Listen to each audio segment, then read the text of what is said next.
Maraming bakwit ang hindi lang umaasa sa natatanggap na relief goods. Kanya-kanya silang diskarte para matustusan ang pang-araw-araw na gastusin. Nakatutok si Victoria Tulad.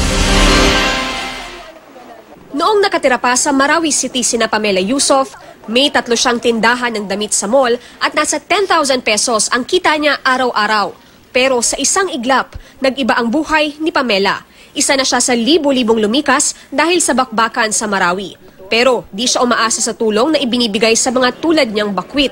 May maliit siyang stall sa bayan ng Sagyaran sa Lanao del Sur ngayon.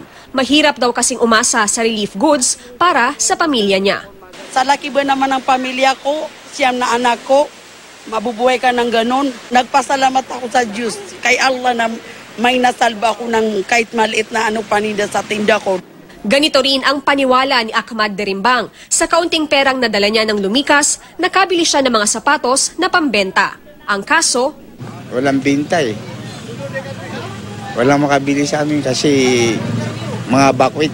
Si Monica Mangontawat naman mula sa pagtitinda ng mga alahas at cellphone. Sa gulay na umaasa ngayon. Magkano po ang kinikita nyo dati? Minsan 20,000, oo. Pero pag maraming customer, nasa 50,000. Oo. Ngayon, ang kita nyo? Ngayon po, mahirap po kami mag 500. Lahat ng stall dito sa labas ng munisipyo ng Sagyaran ay pagmamayari ng mga bakwit. Nagpaalam daw sila sa lokal na pamahalaan kung maaaring magtayo nito at pumayag naman ang mga opisyal. Pero bukod sa pagtitinda, ay mayroon pa raw ibang pinagkakakitaan ang mga lumikas. Si Aminola Indad, binubuhay ang pamilya sa pagtatricycle. Sa maghapong biyahe, 150 pesos ang naiuuwi sa pamilya. Walang buhay. Hindi kayo makitang pira. Mahirap.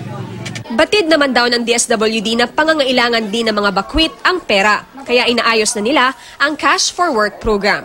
Hintayin na lang natin yung kailan ida-download yung pera, mga 200 pesos per day. Kasi sa minimum wage yun eh. Mula rito sa Iligan City, Victoria Tulad ng Katutok, 24 oras.